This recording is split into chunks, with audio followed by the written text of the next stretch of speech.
In the meantime, Chief of Defense Staff Lieutenant General Christopher Musa has called for the fencing of Nigeria's borders to bolster national security. Speaking in Abuja during a security conference, Musa emphasized the need for effective management of the country's borders. He noted that countries like Pakistan and Saudi Arabia have had to fence their borders with Afghanistan and Iraq due to increased insecurity. Musa stressed the need to fully secure and assert control over the country's borders, noting that its perceived wealth and abundant natural resources are making Nigeria a target for insurgents. Now, to discuss this, we are joined by our security analyst and executive director, Elixir Trust Foundation, Emmanuel Ikule.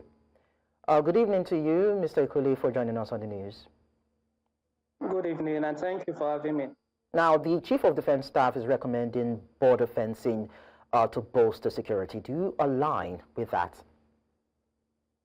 I would say to an extent, I will differ a little bit. For in handling or policing a particular area, there is need for countries to work together. No country is, all countries have borders with other countries. And for this type of insurgency, whether it's friends or not, if criminals come through other countries or from Nigeria, they can still go into other countries. If it's just fencing, it's possible they can have that. So it's better to have a synergy between neighboring countries. Let us have an agreement, let us have a pact to work together. It makes it easier to address the problem instead of trying to talk just about fencing. Fencing will address nothing based on the situation we have on ground. There are a lot of other issues that have been affecting this fight against insurgency. The first one is sincerity of purpose.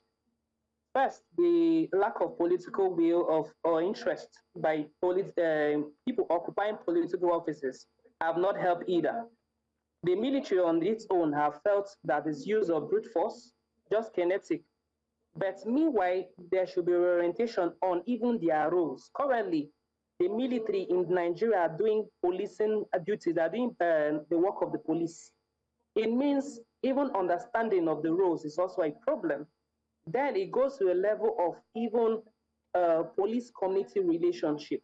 What is the relationship between the military and civilians in Nigeria currently?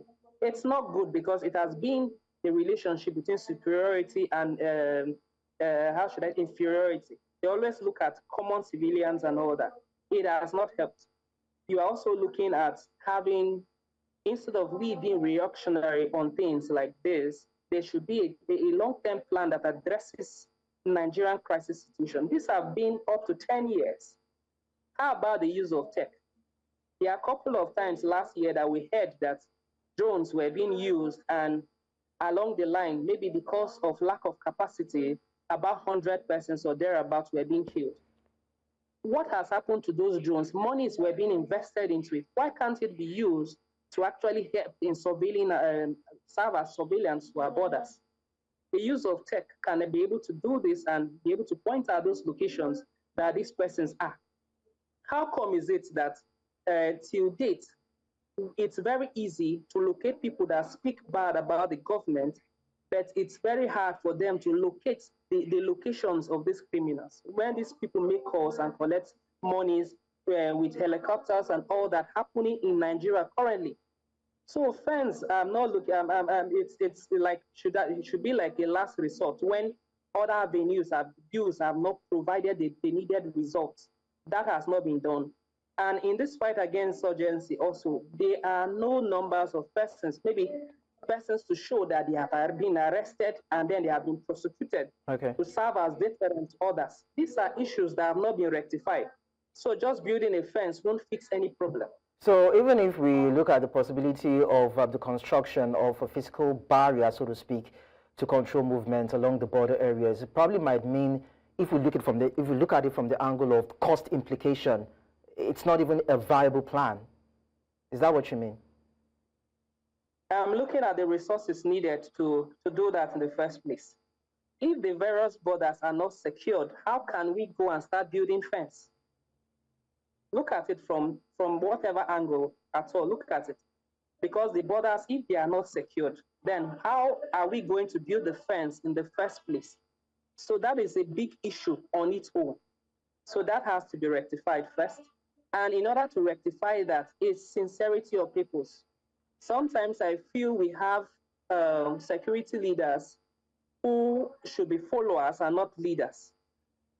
Because the sincerity of peoples, most times you see them doing more of press releases now than actually giving or showing results of the work they have done in the field. So the examples they are giving about Pakistan and all these persons, they have been using a lot of tech to address some of these security challenges. In Nigeria, we have not seen what the budgetary allocations, what it's been used for. And if these monies are used to get equipment like drones, I said earlier, and we are not seeing the impact of the usage of these drones in securing our borders, then the fence will do it.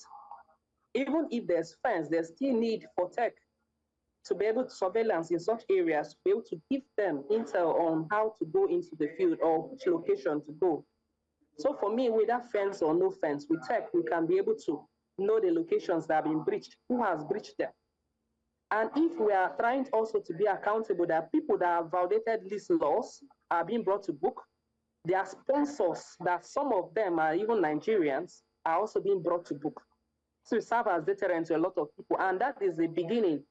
We need to purge self. They say charity begins at home. We need to purge ourselves internally before start thinking about people coming from outside to actually harm us. Because internally, we're already harming ourselves. And that should be the first step. Purge ourselves of all the criminals, bring them to book, let the law have its full wrath on them, both the criminals, both the sponsors, and both the beneficiaries. How are we going to achieve that? There have been questions around internal sabotage, not only on the part of maybe the politicians or those who are actually sponsoring insurgency in the country, but then are within the confines of power. There are actually allegations of even people within the military that are also, compromising on the efforts in decimating insurgents and insurgent plans in the country. So who and what institution, what can be done to identify those saboteurs and deal with them?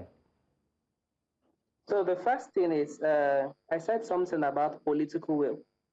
If you have a leadership that actually recognizes its role for primary purpose of protection of lives and property, if we have that leadership, then they'll be able to work towards fixing particularly the criminal justice sector. We don't have policing officers, or should I say the service chiefs, that actually have sincerity of purpose in actually tracking these criminals.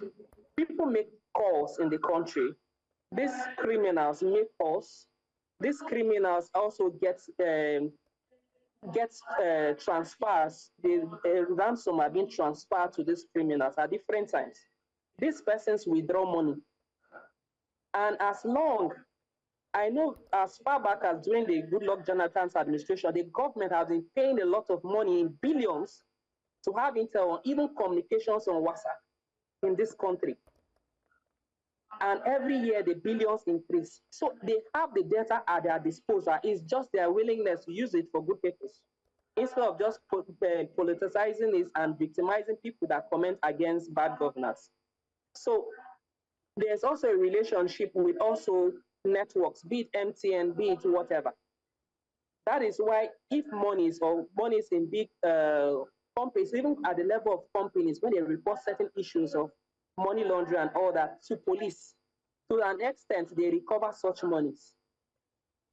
That means phone calls and chats, just like I said, for billions that they pay for international bodies to get communications online, they can be able to locate these places where these persons are. Okay. The drones and equipment are being bought daily. How have they used it for? I spoke about accountability. If we have the political will, one, you will also be able to put those that will support what you really want to do. Okay. And the judiciary on its own also have a role to play. If cases of criminals are being reported to them, let them not politicize it. Like currently it's happened when maybe criminals are being brought to book and they're being reported, and because they have joined certain political parties, they are being freed. These issues have only exacerbated the current criminal situations or gangs we have in the country. All right. And it does not address anything. So political will, having the right criminal justice sector, training law enforcement officers, and having also the followership to support the right thing. All right. If we have these issues will be fixed. All right. Thank you so much, Emmanuel Ikule, for sharing your insights with us on this. Thank you so much for having me.